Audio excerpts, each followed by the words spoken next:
Welcome to Howard's Opinion, the podcast where we dive into the latest and greatest in the world of sports. I'm your host, Howard, and we're excited to have you tuning in today. We've got a fantastic show lined up for you, and we're going to start with some news from the South Dakota high school sports scene.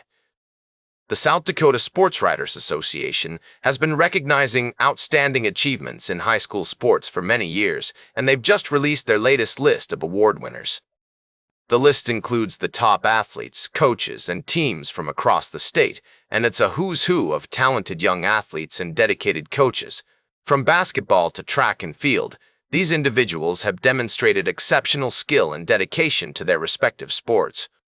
The 2025 South Dakota High School Girls Team of the Year is Bennett County's girls track and field team, which took home the State B Championship on May 29, 2025. We'll be taking a closer look at some of these award winners and sharing their stories with you throughout the show.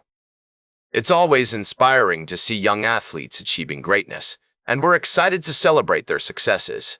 Whether you're a fan of high school sports or just love hearing about talented young athletes, this is a segment you won't want to miss. We'll be right back with more fascinating sports news on Howard's Opinion. Welcome back to Howard's Opinion, folks. We're diving into the world of sports today, and I've got a fantastic update for you from the South Dakota Sports Writers Association. They've recently announced their year-end award winners, and let me tell you, there are some incredible athletes and teams being recognized. First off, we have Griffin Goodberry, a two-time South Dakota Gatorade High School Player of the Year, who led Sioux Falls Christian to the Class A state championship. This talented young athlete averaged 18 points, 6.1 rebounds, and 2.8 assists per game in his senior season.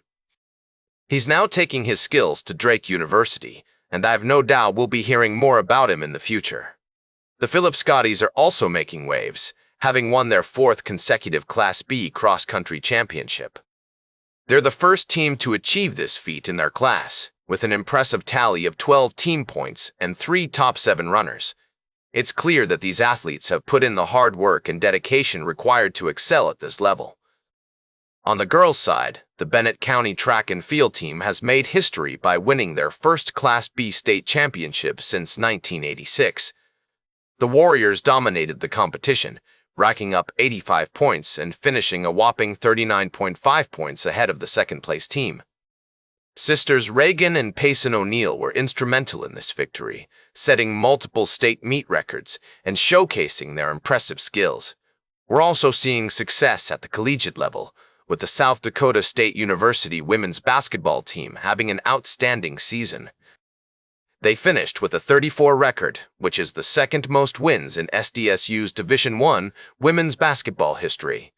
The Jackrabbits even managed to defeat number 17 ranked Oklahoma State in the first round of the NCAA tournament.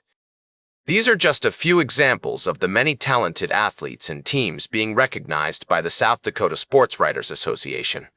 It's exciting to see such excellence in sports, and I'm sure we'll be hearing more about these individuals and teams in the years to come. Welcome back to Howard's Opinion. As we wrap up today's show, I want to touch on a rather intriguing story from the world of sports. It appears that a Kansas City Chiefs staffer has gone viral for steering media away from Travis Kelce after the team's Christmas loss. The incident, which was captured on live broadcast, shows a man in a Chiefs hoodie intervening and preventing cameras from following Kelce through the halls of Arrowhead Stadium. Now, what makes this moment even more interesting is that it may have been Kelce's last home game, given speculation about his potential retirement. The tight end, who's engaged to Taylor Swift, has remained mum on his future plans, but this awkward interaction has certainly sparked a lot of discussion. The video clip, which has been viewed millions of times, shows the staffer ushering another man in a suit to block the camera's view, with a commentator describing the situation as very weird. It's unclear what prompted this behavior, but it certainly raised some eyebrows. As we consider the context of Kelce's possible retirement and the media's interest in getting a statement from him, it's worth wondering whether this incident was an attempt to shield him from unwanted attention or simply a miscommunication. Whatever the reason, it's undeniable that this moment has become a talking point in the sports world. That's all for today's Howard's Opinion. Remember to like, share, and subscribe. And until next time, keep your head in the game.